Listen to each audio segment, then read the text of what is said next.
Shalom jemaat Geta Sisi. Sekali lagi shalom jemaat Tuhan. Haleluya.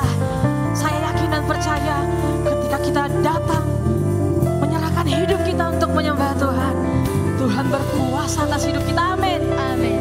Saat ini Bapak Ibu, kita mau mempersiapkan hati pikiran kita. Kita mau memberikan hidup kita yang terbaik bagi Tuhan. Waktu-waktu ini biarkan Tuhan bekerja. Biarkan Tuhan melawat setiap kita.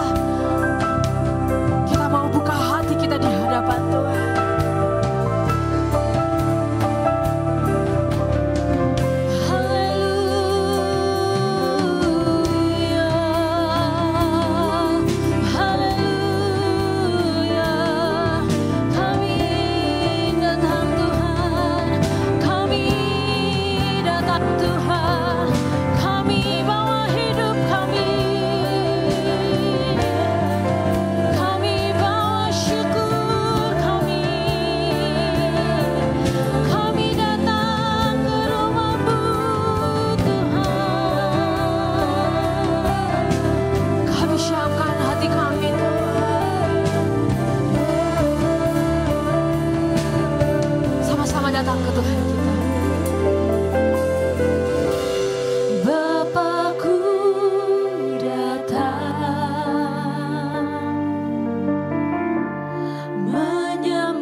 Saksikan Kau hebat Tuhan.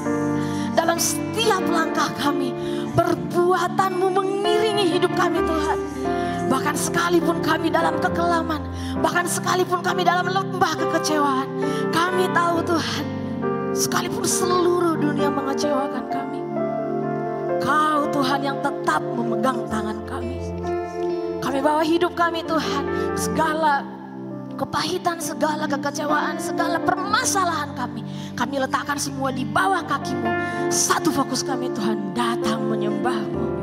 Ini kami anak-anak-Mu Tuhan, kami mau lebih lagi bersuka cita, bersorak, melompat bagi nama-Mu di dalam nama anak-Mu Yesus Kristus. Yang mau lebih lagi memuji, memuliakan Tuhan, sama-sama katakan amin. Berikan kemuliaan bagi Tuhan kita. Haleluya. Kita mau nyanyi bagi Tuhan, amin. Yang mau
bagi Tuhan kita. Menarilah dan bertepuk tangan, bersukacitalah, tak perlu khawatir, sebab Dia sanggup.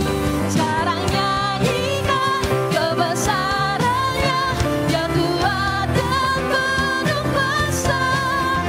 Bersorak-sorai karena kasih-Nya telah datang melawan kita. Sekarang nyanyikan kebesaran. Amin. Kami mau sorak-sorai bagi-Mu Tuhan, karena kasih-Nya telah datang melawan. Tangannya untuk Tuhan kita boleh ya. Sekarang nyanyikan kebesarannya. Amin. Kami mau mensaksikan kebaikan-Mu dalam hidup kami Tuhan. Sorai karena kasih-Nya telah datang. Sekali lagi jemaat Tuhan lebih lagi nyatakan. Sekarang nyanyikan kebesaran. Dia kuat dan penuh kuasa. Bersorak-sorai karena kasih-Nya telah datang melawan kita. Katakan. Sekarang nyanyikan kebesarannya. Dia kuat dan penuh kuasa. Bersorak-sorai karena kasih-Nya telah datang melawan. Sekali lagi nyatakan. Sekarang nyanyikan. Haleluya. Kami memuji-Mu Tuhan. Kami mengakui kebesaran-Mu dalam hidup kami. Karena kasih-Nya telah datang melawan kita. Nyanyi bagi Dia. Nyanyi bagi Dia. Sama-sama nyatakan. Nyanyi bagi Dia. Haleluya. Yang percaya kuasa Tuhan bekerja dalam hidup kita, katakan amin. Sekarang kita mau nyatakan dalam nama Yesus ada kuasa. Haleluya. Berikan sorak-sorai bagi Tuhan kita.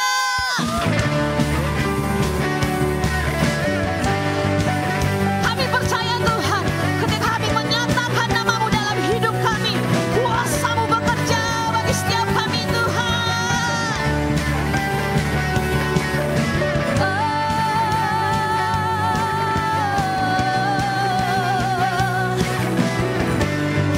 Sama-sama nyatakan. Firman terangi jalanku, perisai iman di setiap waktu, lindungiku dari segala, tak pernah ku ragu, karena Dia bersamaku setia menjaga dalam kuasa mulia. Say, hanya di dalam namanya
Lalu Bapak Ibu, yes, kami percaya hanya di dalam nama-Mu Tuhan kami beroleh kekuatan. Iman kami diperbaharui setiap waktu. Ketika kami mendengar firman-Mu, perkataan-Mu yang menguatkan setiap kami. Kami tahu Tuhan, dalam setiap detik kami, Engkau bekerja atas hidup kami Tuhan. Biar saat ini kami mau duduk tenang, diam di bawah kaki-Mu. Kami mau mendengarkan firman-Mu yang memperbaharui setiap kami, yang memenuhi setiap kehausan kami, mengisi kekosongan dalam hidup kami Tuhan. Haleluya Yesus. Kaya Tuhan, walau dunia berubah, namun kasih-Mu Tuhan tetap sama di hidupku. Kau setia dalam setiap rencana-Mu, ku percaya hidupku dalam tangan-Mu. Wahai selamanya Kaulah Tuhan, satu-satunya pengharap sampai detik ini. Kami saksikan Tuhan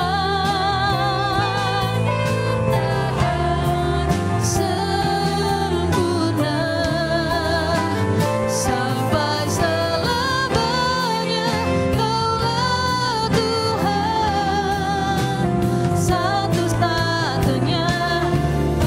Saya undang Bapak Ibu untuk bangkit berdiri, lebih lagi nyatakan sampai detik ini ku melihat penyertaan-Mu sempurna sampai selamanya. Kaulah Tuhan, satu-satunya pengharapanku.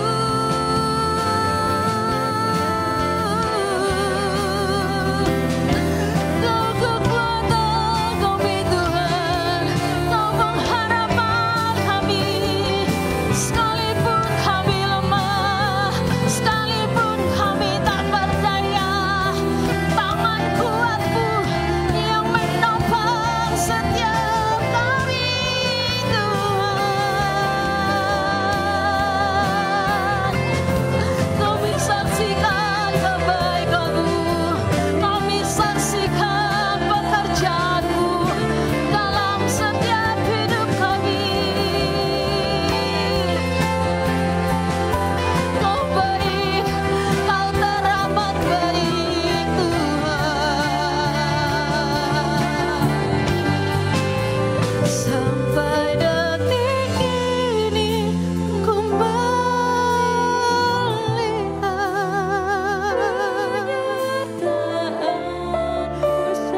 Kau sertai setiap langkah kami Tuhan, setiap tetes air mata kami Kau lihat. Kaulah Tuhan, satu-satunya pengharapan sampai detik ini. Tuhan, kami akui Tuhan, penyertaan-Mu sempurna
dengan segenap hatimu.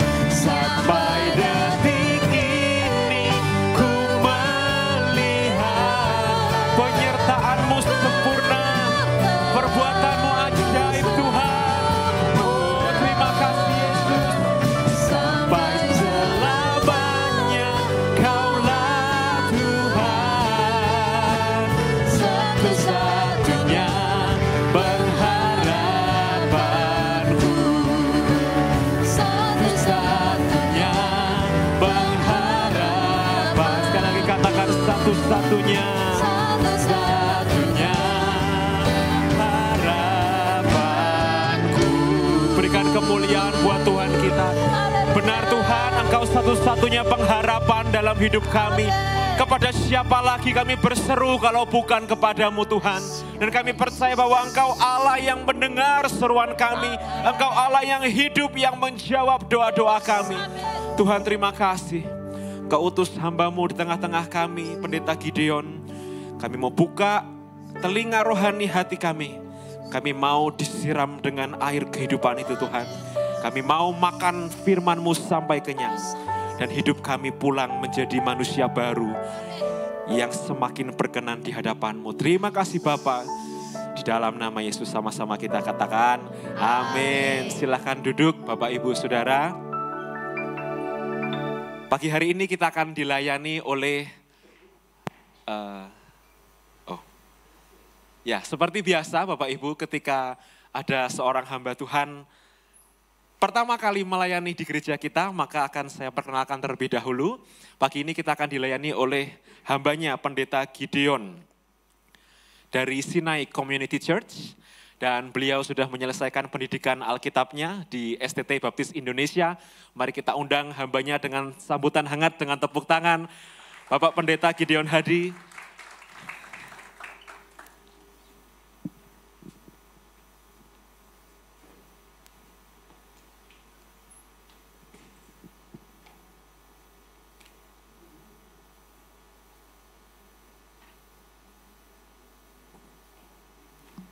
Ya, shalom Bapak Ibu. Shalom. Anugerah Tuhan limpah atas kita, amin. Ya, terima kasih buat kesempatan yang diberikan kepada saya untuk men-sharingkan firman Tuhan pada pagi hari ini. Dan tema firman Tuhan pagi ini adalah God's Perspective, sudut pandang Tuhan. Sama-sama kita akan merenungkan firman Tuhan yang terambil di dalam Matius pasal yang ke-6, ayat yang ke-22 dan 23. Matius 6 ayat 22 dan 23, dan baik kalau kita baca bersama-sama. 2, 3. Mata adalah pelita tubuh, jika matamu baik, teranglah seluruh tubuhmu. Jika matamu jahat, gelaplah seluruh tubuhmu. Jadi jika terang yang ada padamu gelap, betapa gelapnya kegelapan itu.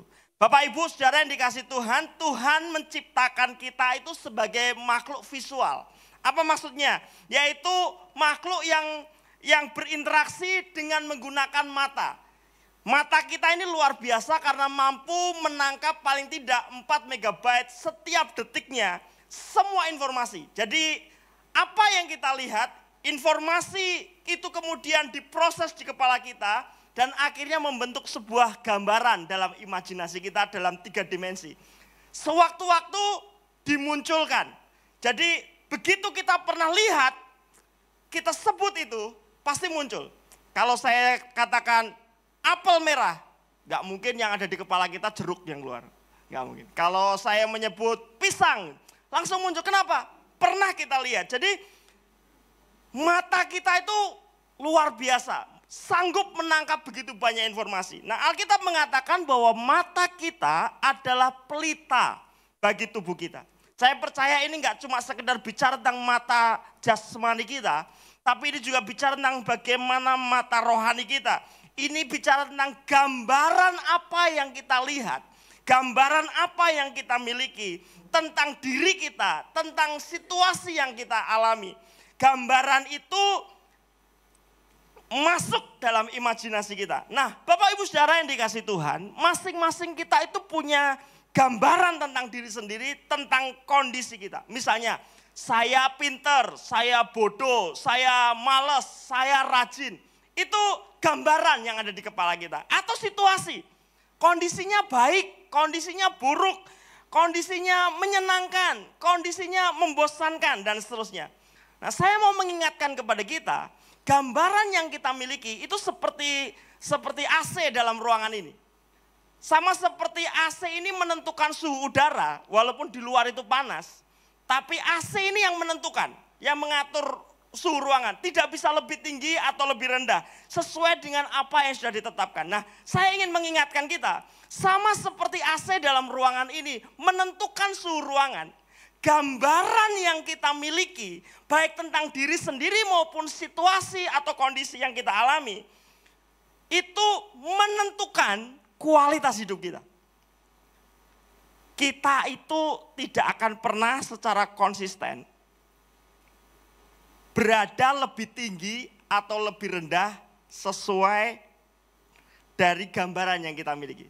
Jadi saya kasih contoh gini, kalau saya sudah punya klaim, saya itu pemalas, terus coba-coba rajin, bisa nggak? Oh bisa, tapi nggak konsisten, karena beberapa waktu kemudian masuk ke setelan awal lagi. Atau seandainya saya ini rajin, terus kemudian saya coba-coba males, bosen kok rajin terus gitu. Terus sekali-sekali mau santuy, mau males gitu. Tapi percayalah nggak bisa konsisten. Kenapa? Karena tiba-tiba rasanya pengen rajin aja gitu. Bapak Ibu Saudara, kalau sudah ada di kepala kita, saya bodoh gitu.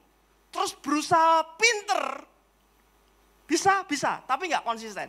Kenapa? Karena apa yang ada di kepala kita, gambaran yang ada di kepala kita, itu sama seperti AC, menentukan kualitas hidup kita. Sayangnya Bapak Ibu Saudara, banyak orang, bahkan termasuk kita orang-orang percaya, punya gambaran yang keliru tentang diri sendiri, tentang hidup kita. Kenapa? Karena seringkali banyak orang melihat dari perspektif yang keliru. Dari sudut pandang yang salah. Firman Tuhan berkata, jika matamu baik, teranglah seluruh hidup kita. Jadi kualitas cara kita melihat, itu menentukan kualitas hidup kita. Kalau kita melihat hidup kita dari sudut pandang yang salah, maka kualitas hidup kita nggak maksimal. Gambaran yang salah itu membatasi hidup kita, sehingga kita nggak maksimal. Bapak Ibu Saudara, apa yang masuk itu akan sangat mempengaruhi hidup kita. Jika kita memusatkan perhatian kita kepada kegagalan kita misalnya, atau fokus kepada masalah kita, apa yang kita tidak bisa lakukan, maka jadilah seperti itu. Tapi beda kalau kita mulai memikirkan hal-hal yang baik. Kita mulai memikirkan janji Tuhan, kita mulai memikirkan kualitas Tuhan dalam hidup kita. Kita akan mulai masuk ke sana. Nah, Alkitab menceritakan kepada kita bahwa Yesus adalah terang. Dia sumber terang. Dia siap menerangi mata rohani kita. Amin. Dan ketika melalui firman dan rohnya, kita bisa melihat hidup kita dari sudut pandang Tuhan. Kita mulai melihat janji-janji Tuhan dalam hidup kita. Saya percaya kita akan terus dibawa naik ke tingkat yang lebih tinggi. Mencapai mimpi-mimpi yang Tuhan anugerahkan kepada kita. Kita akan menerima lebih banyak lagi dari Tuhan. Kita akan sanggup mengasihi lebih lagi. Melayani lebih lagi. Bapak Ibu Saudara, selanjutnya kita akan menikmati berkat dan kemurahan Tuhan. Karena Alkitab berkata, jadilah seperti yang kau percayai. Ini Alkitab ada sebuah kisah tentang seorang yang bernama Abraham.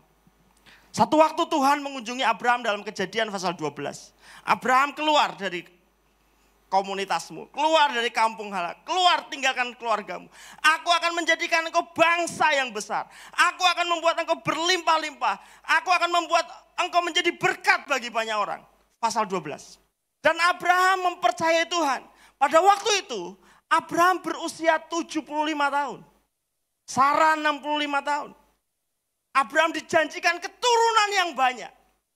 Bapak Ibu Saudara, 10 tahun kemudian, kira-kira Abraham berusia 85 tahun. Sarah 75 tahun. Rasanya semakin mustahil punya anak. 10 tahun berselang, sejak Tuhan berkata, keluar dari kampung halamanmu. Aku akan beri kamu anak banyak, keturunan banyak. Tapi 10 tahun nunggu Bapak Ibu. Usia bertambah tua, semakin gak mungkin punya anak. Satu waktu Abraham tinggal di tenda. Dia melihat langit-langitnya tenda. Dia mulai melihat, ngapain aku keluar? Dia sedang merenung. Tapi kabar baiknya adalah Tuhan itu mengerti kegelisahan Abraham. Hingga kalau kita memperhatikan dalam Kejadian pasal 15. Saat Abraham termenung di dalam tendanya, Tuhan mengunjungi Abraham.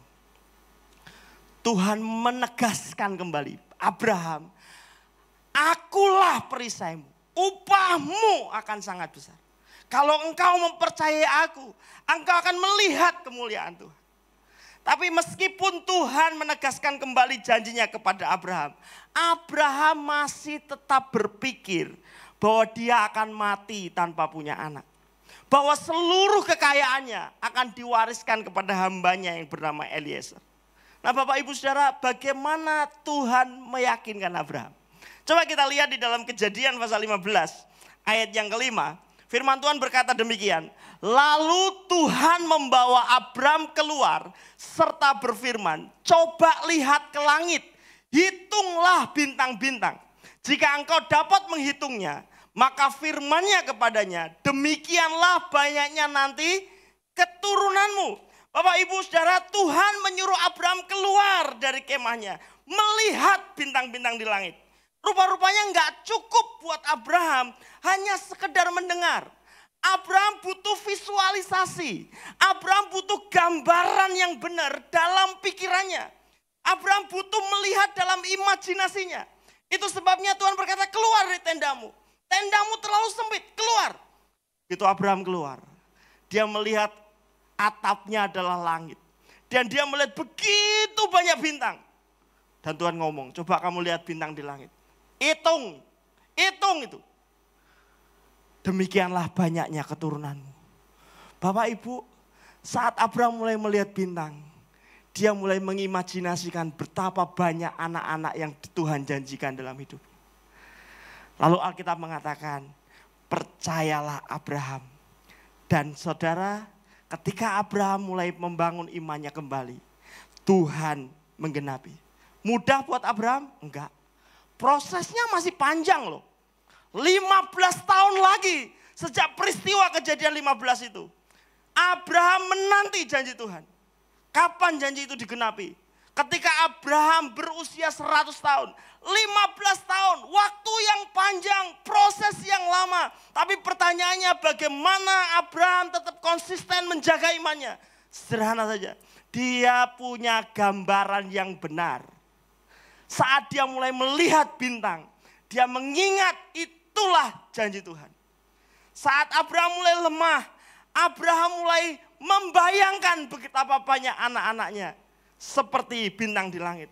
Bapak Ibu Saudara yang dikasihi Tuhan, mungkin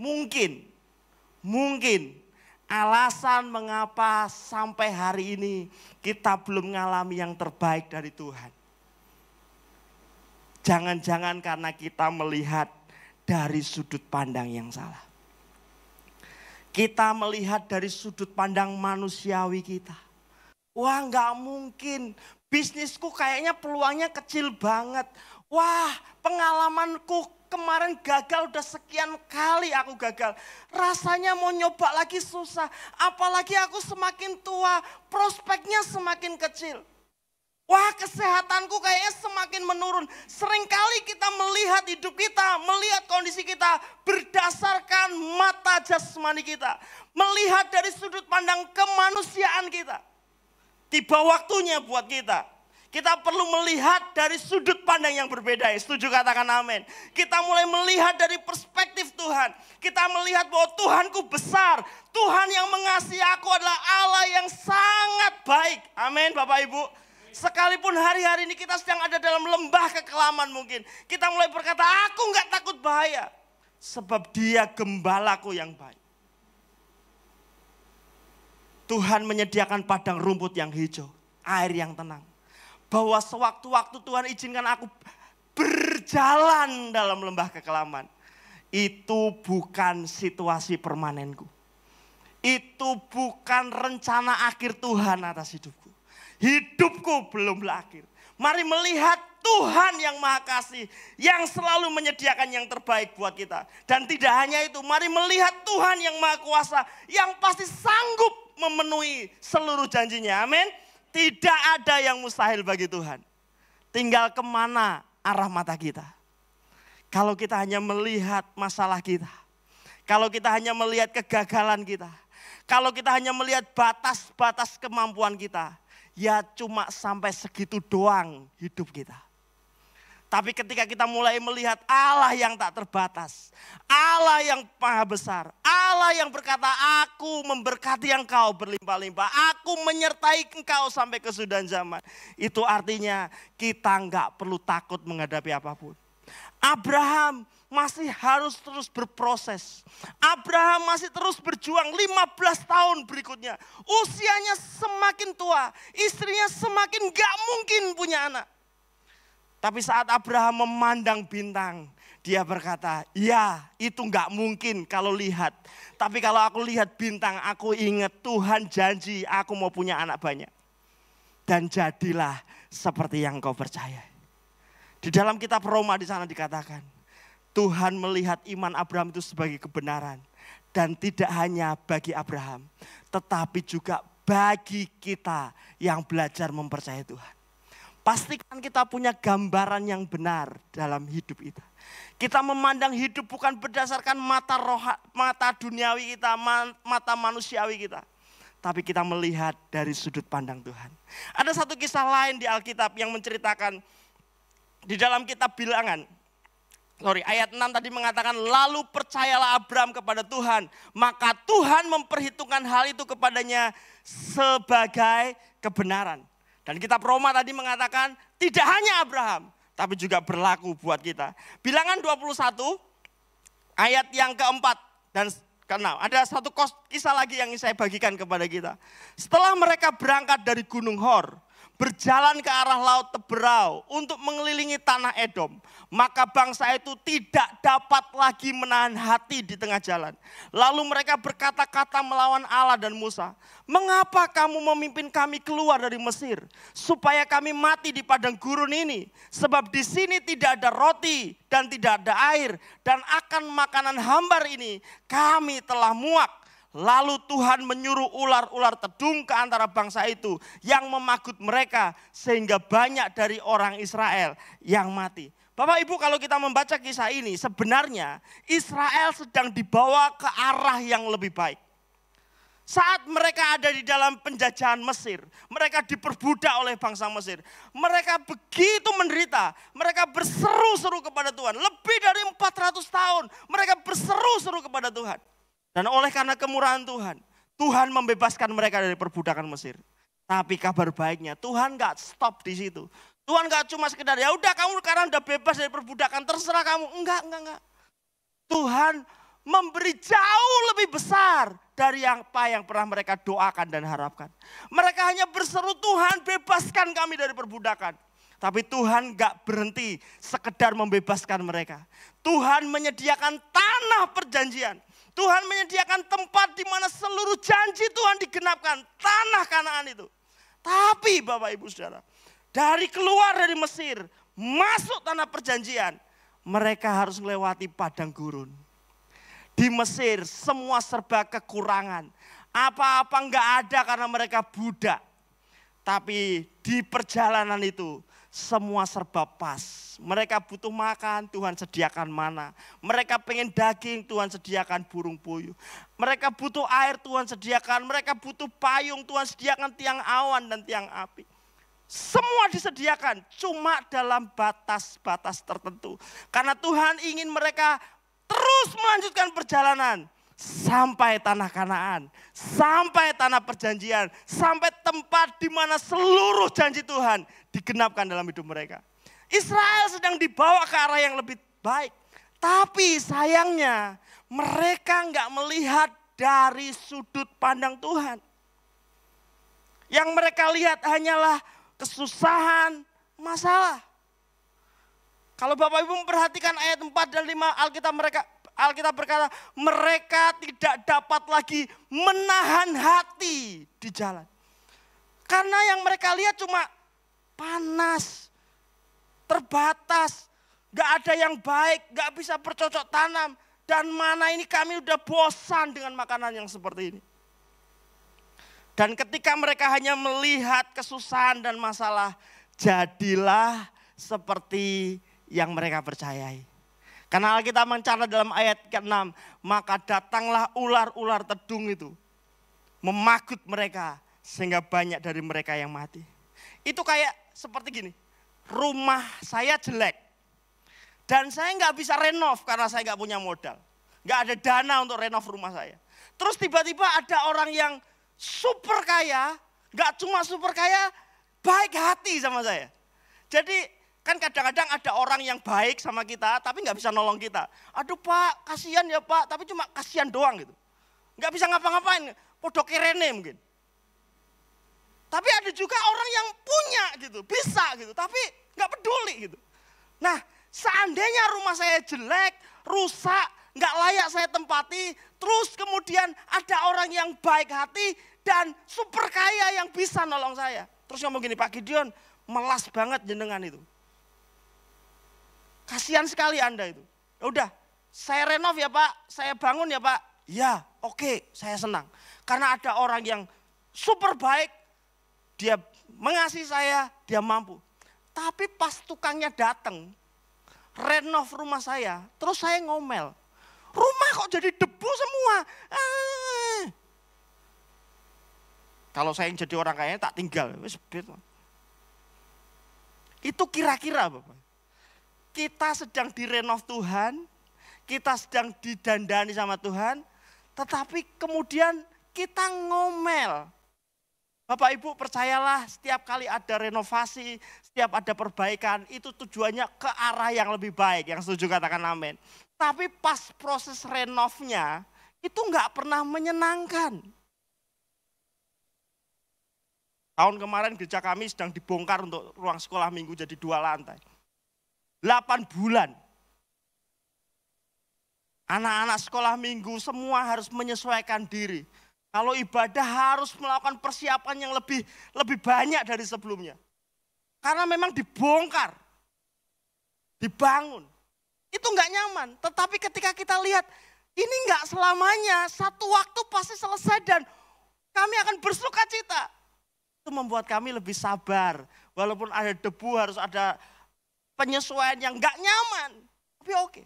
Nah Bapak Ibu percayalah, kalau hari-hari ini hidup kita sedang lagi gak nyaman, coba dilihat di dada Anda, pasti ada tulisannya, maaf sedang ada perbaikan. Jadi kalau hari-hari ini loh, aku ini udah bener, aku udah setia, aku udah pelayanan, tapi kok keuanganku morat-marit, kok sepertinya ada aja, dicurangin orang, ngadepi masalah ini, itu kesehatanku ngaco, dan seterusnya. Ada beberapa kemudian mulai melihat dari sudut pandang kemanusiaan kita. Kita mulai berkata, Tuhan tuh piye toh? Wes, ganti Tuhan. Tuhan masalah keuanganku kok tambah berat, aku udah bener, aku ditipu orang. Dan kita mulai marah-marah. Apalagi kita dikejar-kejar debt collector. Kita mulai jengkel sama Tuhan. Dan kita mulai ultimatum Tuhan. Tuhan kayaknya salah nih. Pokoknya dalam 2 kali 24 jam gak ditolong saya ganti Tuhan. Saya mau ganti Tuhannya tiang listrik. Karena di tiang listrik tulisannya apa? Butuh dana cepat. Biasanya ada di tiang-tiang listrik. Berapa banyak dari kita kemudian karena melihat dari situasi saat-saat direnov, kita justru marah-marah kepada orang yang mau bikin bagus rumah kita. Saat Tuhan sedang renov hidup kita, seringkali kita nggak lihat dari sudut pandang Tuhan. Kita marah, kita ngomel. Apa konsekuensinya? Bukan berkat, tapi kutuk yang datang. Justru ketika Israel ngomel sedemikian rupa, mempertanyakan Tuhan, mempertanyakan kepemimpinan Musa, ular tedung yang datang dan membunuh mereka. Nah sampai kemudian Musa datang kepada Tuhan. Sampai Musa datang kepada Tuhan. Lalu apa perintah Tuhan? Kalau Bapak Ibu memperhatikan ayat selanjutnya, ayat 8. Maka firman Tuhan kepada Musa, buatlah ular tedung dan taruhlah itu pada sebuah tiang. Maka setiap orang yang terpakut, jika ia melihatnya, akan tetap hidup. Lalu Musa membuat ular tembaga dan menaruhnya pada sebuah tiang. Maka jika seseorang dipakut ular dan ia memandang kepada ular tembaga itu, tetaplah ia hidup. Bapak Ibu, Tuhan memberi solusi yang nyentrik sekali. Kayaknya nggak ada hubungannya. Tuhan nggak buat antivirus atau apa. Tuhan buat, ya udah ini, kamu buat ular dari tembaga. Taruh di sebuah tiang yang tinggi. Supaya apa? Apakah nanti dioleskan? Apakah nanti dicelupin minyak atau apa? Enggak. Supaya Israel melihat. Supaya bangsa Israel memandang. Rupa-rupanya ini yang Tuhan mau. Saat mereka melihat ular tedung itu, mereka mati. Saat mereka melihat sumber masalah itu, mereka mati. Tapi saat mereka mulai melihat ular tembaga, mereka mulai melihat sumber solusi, mereka hidup. Bapak Ibu, kualitas hidup kita ditentukan dari siapa yang kita lihat dan apa yang kita lihat. Kalau kita lihat Tuhan, kita lihat janjinya, kita pegang firman-Nya. Kita lihat, kita imajinasikan, kita tanam dalam kepala kita, dalam hati kita. Jadilah seperti yang kita percayai. Inilah yang dialami Israel. Ketika mereka hanya melihat ular tedung, mereka mati dipakut ular tedung itu. Tapi ketika mereka melihat ular tembaga itu, bahkan yang mati pun mendapat pertolongan. Tidak ada yang terlambat buat Tuhan, asal sudut pandang kita benar. Dan Bapak Ibu, sadarkah kita ada pribadi yang lebih hebat dari ular tedung? Dia adalah pribadi Yesus sendiri. Di dalam Yohanes 3 ayat 14 mengatakan, dan sama seperti Musa meninggikan ular di padang gurun, demikian juga anak manusia harus ditinggikan, supaya setiap orang yang percaya kepadanya beroleh hidup yang kekal. Amin Bapak Ibu Saudara, Yesus sumber kehidupan. Dia disalibkan, dia dikutuk, supaya kita mengalami berkat. Dia menjadi sumber solusi. Dia adalah jaminan segala yang baik dari Tuhan buat kita. Kitab Roma mengatakan kalau putranya yang tunggal saja diberikan kepada kita, apalagi yang lain. Jadi para orang tua yang gelisah, anakku kok gung payu-payu. Ingat, kalau putranya jadi yang tunggal diberikan, apalagi putra yang lain. Percayalah Bapak Ibu Saudara, Tuhan gak pernah terlambat menolong kita. Dia sumber, dia jaminan untuk kita mendapat yang terbaik. Dan kita semua yang hadir di sini adalah orang-orang yang percaya kepada Yesus, amin. Seharusnya kita dapat garansi lebih baik. Kita punya garansi yang lebih terjamin. Tapi seringkali arah mata kita keliru. Kita harus melihat dari arah mata yang benar. Bapak Ibu Saudara, ada seorang wanita bernama Filis. Filis ini tinggal dalam lingkungan dan keluarga yang rusak. Sehingga akhirnya hidupnya rusak. Usia 16 tahun dia harus putus sekolah karena hamil di luar nikah. Akhirnya dia hidup dari bantuan sosial. Bapak Ibu, Filis ini kemudian sudah putus sekolah, tidak bisa melanjutkan SMA-nya, hamil, hidup dari tunjangan sosial dari pemerintah. Dan dia hidup dari kemiskinan, kekalahan, keputusasaan. Dia mulai ke hal-hal yang buruk, narkoba dan seterusnya. Sampai satu waktu ada komunitas Kristen yang menjumpai Filis ini. Dia mulai kenal dengan beberapa orang yang kenal Yesus. Dia mulai mendengar kabar baik itu. Dan ringkas cerita, Filis mulai menyerahkan hidupnya kepada Yesus sebagai Tuhan dan Juru Selamat. Dalam komunitas kecil itu, dia mulai belajar bagaimana membaca firman, membaca Alkitab. Satu waktu ketika dia mulai membiasakan diri untuk membaca Alkitab, tiba-tiba ada satu ayat yang muncul luar biasa. Saat dia membaca 2 Korintus 5 ayat 17. Jadi siapa yang ada di dalam Kristus, dia adalah ciptaan baru. Sesungguhnya yang lama sudah berlalu, yang baru sudah datang. Bapak Ibu, tiba-tiba ayat itu begitu hidup buat Filis. Tiba-tiba dia mulai merasakan bahwa masa laluku memang gelap. Tapi di dalam Kristus aku adalah ciptaan yang baru. Yang lama sudah berlalu, sesungguhnya yang baru sudah datang. Hari itu, pagi itu dia nangis sama Tuhan. Dan dia mulai berkata, Tuhan, aku menolak untuk mewariskan gaya hidup salah ini kepada anak-anakku. Aku akan memenuhi tujuan hidup yang Tuhan berikan. Aku akan menjadi orang yang Tuhan rencanakan. Dan saat itu Bapak Ibu, Filis mulai percaya pada hal-hal yang lebih besar. Dia mulai mengharapkan kebaikan dan kemurahan Tuhan yang adikodrati. Dia mulai mengembangkan mentalitas bahwa bersama Tuhan aku pasti bisa. Dia mulai menolak untuk menyerah. Filis mulai menggambar dalam kanvas kehidupannya dengan sudut pandang yang baru. Dia mulai menempelkan ayat-ayat janji-janji Tuhan di lemari esnya, di pintu kamar mandinya, di cerminnya. Dia terus tempelkan. Dan ingat, saat dia mulai lebih fokus kepada janji Tuhan, arah matanya mulai benar.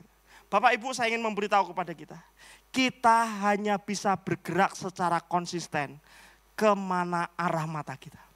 Kalau mata saya ke sana, saya berjalan berlawanan, bisa, tapi nggak konsisten.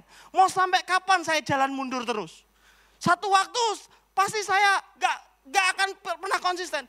Kita akan bergerak sesuai dengan arah mata kita. Kalau mata saya ke sana, saya akan bergerak ke sana. Kalau mata saya ke sana, saya akan bergerak ke sana. Ini sudah menjadi prinsip yang harus kita hidupi. Kita hanya bergerak kemana arah mata kita.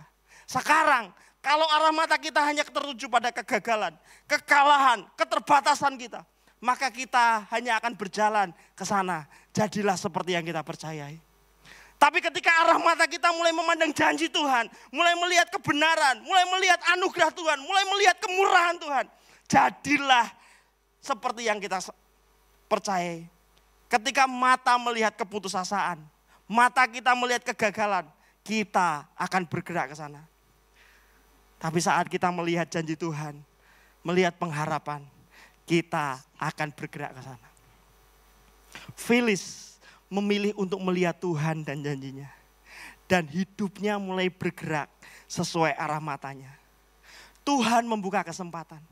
Dia mendapatkan pekerjaan di sebuah kantin sekolah sebagai pengumpul tiket makanan dengan gaji yang kecil. Boleh pemain musik maju ke depan, thank you. Boleh dimainkan musiknya, thank you. Bapak Ibu, Filis memulai mendapat kesempatan jualan ngumpulin kupon makanan, MBG kalau di Indonesia. Cuma waktu itu dikelola kantin sekolah, jadi dia tugasnya ngumpulin kupon itu. Dengan gaji yang kecil, ngurus anak, dia memutuskan untuk melanjutkan SMA-nya.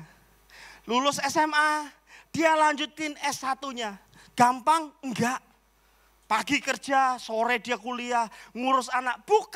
Bukan hal yang mudah buat Filis. Tapi sekali lagi, bukan itu yang membuat jadi halangan. Tapi dimulai dari pola pikir yang benar. Aku menolak untuk menyerah. Aku bersama Tuhan. Dia terus selesai S1, dia lanjutin gelar S2-nya. Dan tercatat kemudian Bapak Ibu Saudara, Filis akhirnya menjadi kepala sekolah. Di mana dia pernah bekerja sebagai pengumpul kupon makanan. Imannya lah yang memampukan Filis melakukan bagiannya. Dia melihat dengan iman. Dia melihat dengan iman. Imannya yang membuat dia mampu bekerja keras. Ngatur waktu sebaik mungkin. Ngurus anak, kerja, kuliah, dan sebagainya. Imannya yang memampukan untuk mengalahkan rasa lelah, menolak untuk menyerah, terus berjuang. Dia melakukan bagiannya. Tetapi Tuhan juga melakukan bagiannya. Tuhan memberi kesempatan. Tuhan memberi kemampuan. Tuhan memberi anugerah kemenangan. Jadi hari ini jangan puas dengan kejayaan masa lalu kita. Jangan juga dihentikan oleh kegagalan masa lalu kita. Jangan batasi hidup kita dari hal-hal yang lalu. Jangan tinggal dalam kubangan kegagalan masa lalu kita. Percayalah Tuhan ingin melakukan dan memberi lebih baik, lebih banyak dari apa yang sudah kita raih hari ini. Rumah tangga kita, keluarga kita, bisnis kita, kesehatan kita, hidup rohani kita. Mari mulai melihat hari depan dari sudut pandang Tuhan. Amin Bapak Ibu Saudara. Apa yang kita lihat seringkali menipu kita. Hari ini setiap hari kita melihat matahari terbit dari timur ke barat. Tiap hari kita melihat matahari terbit dari timur ke barat. Tapi itu bukan kebenaran. Karena kebenarannya matahari diem aja. Bumi yang muteri matahari. Jadi setiap hari mata jasmani itu menipu kita. Jadi jangan kemudian kita gampang mempercayai faktanya saya begini, faktanya saya begini. Tiba waktunya kita melihat dari sudut pandang Tuhan. Firman Tuhan ngomong apa? Aku mau hidupi. Kayaknya nggak mungkin. Lagi susah suruh memberi. Kayaknya mustahil. Lakukan saja dan Anda akan melihat janji Tuhan digenapkan. Lagi disakiti suruh ngampuni. Lagi difitnah justru harus berbuat baik. Rasanya nggak mungkin. Lakukan aja dulu. Sebab kalau Tuhan yang memberi perintah itu pasti benar adanya. Apa hubungannya coba? Digigit ular sama lihat ular tembaga. Nggak ada hubungannya sepertinya. Tapi lakukan saja. Bagi orang-orang Israel yang percaya melihat dia hidup. Dia selamat. Tapi mungkin beberapa nggak percaya mereka tetap mati. Hari ini pilihan ada di tangan kita.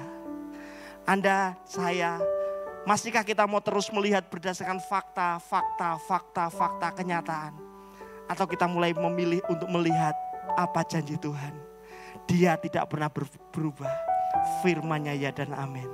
Amin Bapak Ibu Saudara. Sama-sama bangkit berdiri kita datang kepada Tuhan.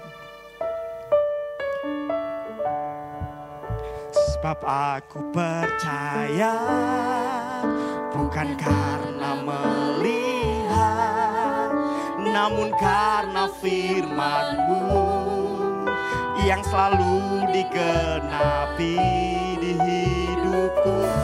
Percaya bukan karena melihat, namun karena firman-Mu tiada pernah berubah. Sebab aku percaya bukan karena melihat, namun karena firman-Mu yang selalu digenapi di hidupku. Percaya bukan karena melihat, namun karena firman-Mu tiada pernah berubah. Sebab aku percaya bukan karena melihat, namun karena firman-Mu yang selalu digenapi di hidupku. Ku percaya bukan karena melihat, namun karena firman-Mu tiada pernah berubah. Bapak Ibu yang dikasih Tuhan, beberapa kita mungkin hari-hari ini sedang bertanya-tanya. Sepertinya saya sudah jadi orang Kristen yang baik. Saya sudah melayani, saya sudah sungguh-sungguh ikut Tuhan. Tapi sepertinya janji-janji Tuhan tidak segera terrealisasi dalam hidup kita. Tapi hari ini jangan-jangan karena arah pandang kita yang keliru. Jangan-jangan yang ada di kepala kita hanyalah pergumulan persoalan. Hari ini mari ganti, imajinasikan firman. Pandang Yesus, pandang janjinya. Mungkin beberapa kita berjuang cukup lama. Tapi ingat, Abraham nunggu 25 tahun untuk mendapat penggenapan janji Tuhan. Tuhan gak pernah terlambat. Dia juga tidak pernah terlalu cepat. Bagian kita, mari belajar terus menjaga imajinasi kita. Pastikan isi imajinasi kita adalah firman. Karyanya, karakternya, kasihnya, kebenarannya. Hari ini jangan berhenti untuk mempercayai Tuhan. Jangan berhenti untuk mempercayai janji Tuhan dalam hidup kita. Dan mari arahkan hati kita kepada Tuhan. Arahkan hati kita kepada Tuhan. Mari nyanyikan lagu ini dari awal. Tuhan, mampukan aku, kuatkan aku untuk melihat semua yang baik dari Tuhan. Kekuatan di hidupku. Kekuatan di hidupku. Ku dapat di dalam-Mu. Kau teguhkan hatiku. Kau teguhkan hatiku.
bukan karena melihat, namun karena firman-Mu tiada pernah berubah. Ku percaya,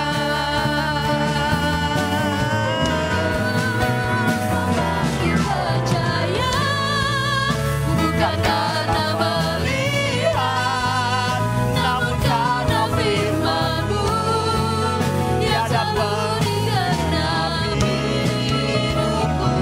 Ku percaya, bukan karena melihat, namun karena firman-Mu tiada pernah berubah. Namun karena firman-Mu tiada pernah berubah.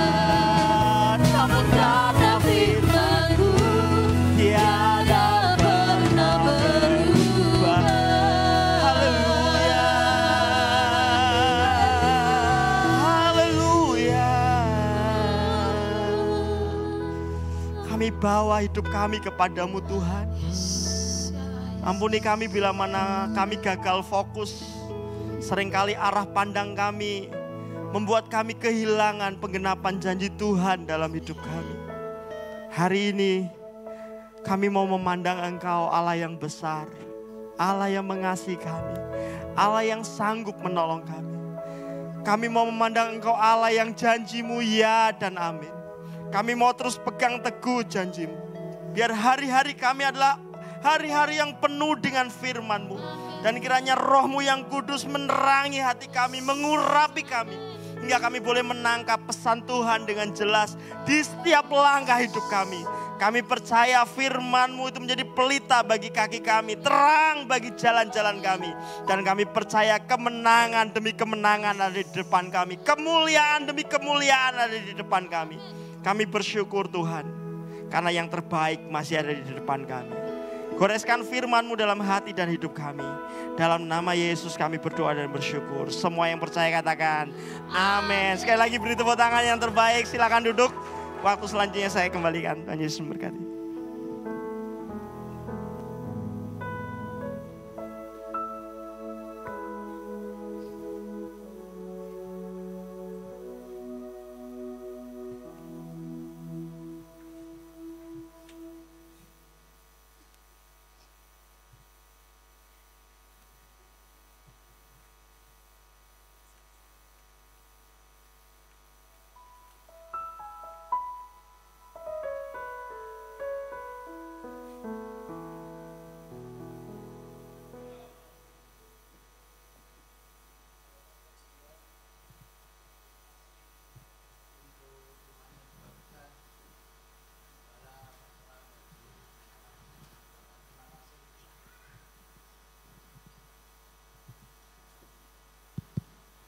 Ucapkan terima kasih untuk firman yang dibagikan.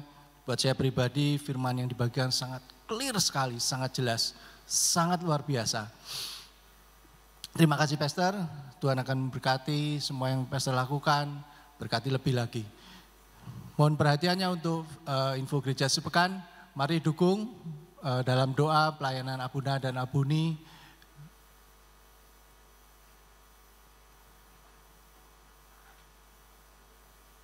Kami menyambut jemaat yang baru hadir. Apabila ada jemaat baru yang hadir, enggak ada. Next. Nanti sore ada ibadah onsite di tempat ini akan dilayani oleh Pastor Jimmy pukul 5 sore. Ibadah online juga ada ibadah online pukul 5 sore di channel YouTube Pastor Sony. Firman online setiap hari Rabu pukul 7 malam di channel YouTube Pastor Sony. Breakthrough prayer setiap hari Jumat pukul 5 sore di tempat ini. Youth Komsel setiap hari Sabtu pukul 5 sore di tempat ini. Ibadah raya minggu depan pukul 7 pagi dan pukul 5 sore akan dilayani oleh Pastor Kanti Widya Stuti dan pukul 5 sore akan dilayani oleh Pastor Revo Saluku. Ibadah sekolah minggu setiap hari Minggu pukul 7 pagi di gereja.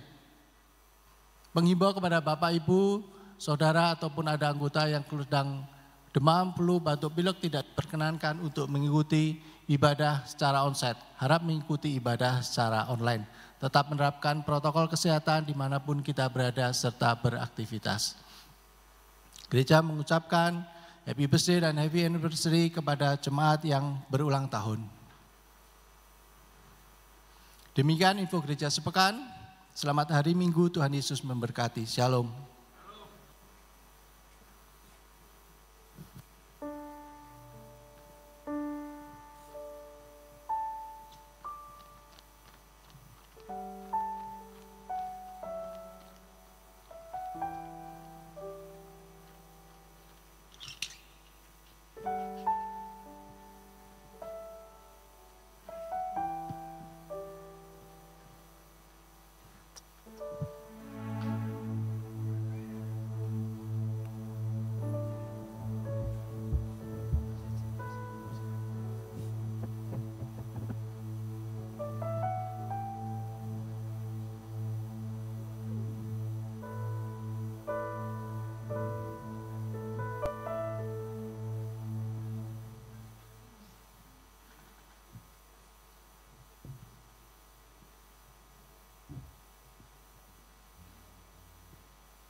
Bapak Ibu sebentar ya, kita nunggu anak-anak sekolah minggu untuk mempersiapkan diri supaya kita bisa doakan. Ayo mari, baris ke sini.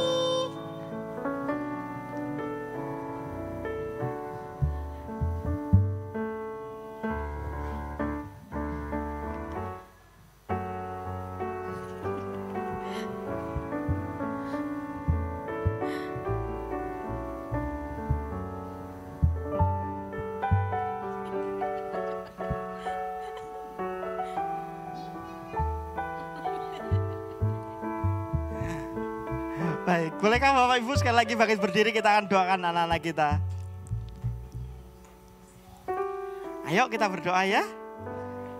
Bapak, kami bersyukur buat anugerah-Mu, anak-anak datang kepada Engkau dan kami percaya Engkau sangat mengasihi anak-anak kami. Dan hari ini biarlah anugerah-Mu limpah buat setiap anak-anak kami. Hidup mereka mengalami perjumpaan dengan Tuhan, bertumbuh mengasihi Tuhan. Semakin hari semakin bertambah besar, kasih Allah menjadi berkat bagi banyak orang. Memberkati anak-anak kami, biar anak-anak kami bertumbuh dengan hati yang takut akan Tuhan. Roh jiwa tubuhnya terpelihara sempurna. Papa mama yang mengawal mereka, yang menjaga mereka, Tuhan juga memberkati. Di dalam nama Yesus kami berdoa dan bersyukur. Semua berkata amin. Tuhan Yesus memberkati. Tetap bangkit berdiri Bapak Ibu, kita akan akhiri ibadah kita. Sekali lagi atas nama Gembala, Pengurus dan Jemaat G2CC mengucapkan terima kasih untuk pelayanan Pastor Gideon. Kiranya Tuhan pakai lebih hebat dan lebih dahsyat lagi. Bapak Ibu diberkati pada pagi hari ini, amin. Mari berikan senyum kanan kirimu. Katakan ingat janji Tuhan. Mari kita sama-sama berdoa. Tuhan, kami datang ke hadapan-Mu pagi hari ini. Terima kasih Engkau kirim, Engkau utus hamba-Mu, Pastor Gideon di tengah-tengah kami. Urapi kembali Tuhan dengan pengurapan yang segar, dengan pewahyuan firman yang daripada Tuhan sendiri. Pakai hamba-Mu lebih hebat dan lebih dahsyat lagi, jadi berkat memberitakan Injil untuk banyak orang Tuhan. Kau angkat hidupnya sehingga terus jadi berkat seumur hidupnya karena Tuhan beserta hamba-Mu. Hamba-Mu juga berdoa Tuhan, Engkau yang mengurapi, memberkati setiap anak-anak-Mu yang hadir rajin ke gereja. Tuhan, Engkau yang mendengar seruan hati kami, Engkau yang mendengar segala keluh kesah kami. Tapi Tuhan, kami tidak mau melihat atau fokus pada masalah kami, tapi kami mau fokus hanya kepadamu saja. Izinkan kami untuk menjadi seperti Abraham yang melihat ke atas, melihat kepada Tuhan dan melihat kepada janji-janji Tuhan. Meskipun itu belum digenapi, tapi kami mau tetap percaya Tuhan. Kami mau tetap pegang teguh janji-Mu. Karena kami tahu Tuhan sedang merenovasi hidup kami. Walaupun tidak enak, tapi kami mau tetap percaya bahwa semua akan baik. Karena Allah Immanuel tidak pernah meninggalkan kami. Tuhan, sekalipun Kau izinkan kami untuk melewati lembah kekelaman, di titik terdalam bumi sekalipun, di titik tergelap, terpahit, Engkau hadir dan Engkau tidak melepaskan kami Tuhan. Dan kami tidak mau takut menghadapi masa depan. Karena kami punya Tuhan yang hebat dan Tuhan yang dahsyat. Tuhan, kami juga bawa ke hadapan-Mu korban syukur kami, persembahan, persepuluhan, korban nazar kami. Tuhan, berkatilah korban-korban kami ini. Agar ini boleh menjadi korban yang harum, yang menyenangkan hati-Mu. Tuhan, Engkau yang memberkati setiap apa yang anak-anak-Mu kerjakan. Apapun itu pekerjaan, karir, usaha, Tuhan yang memberkati. Tidak ada kegagalan di atas kepala kami. Yang ada adalah keberhasilan dan keberuntungan. Tuhan, buka pintu-pintu baru. Pintu-pintu yang selama ini tertutup, Tuhan dobrak, Tuhan buka kembali di dalam nama Tuhan Yesus. Tuhan, kirimkan orang-orang baik di sekitar kami untuk menopang, untuk menolong hidup kami. Jemaat yang dikasihi Tuhan, angkat kedua tanganmu tinggi-tinggi. Pulanglah dengan membawa berkat Tuhan. Yevarecha Adonai feish marecha, Tuhan memberkati engkau dan melindungi engkau. Yaer Adonai panaf elecha fiyehunecha, Tuhan menyinari engkau dengan wajahnya dan memberi engkau kasih karunia. Yisa Adonai panaf elecha fiyesim lecha shalom, Tuhan menghadapkan wajahnya kepadamu dan memberi engkau damai sejahtera. Beshem Yeshua HaMashiach, dalam nama Yesus Kristus yang menerima berkat Tuhan berkata, amin.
Mengambil saat teduh sejenak, selamat bersyukur pada Tuhan. Tuhan Yesus memberkati.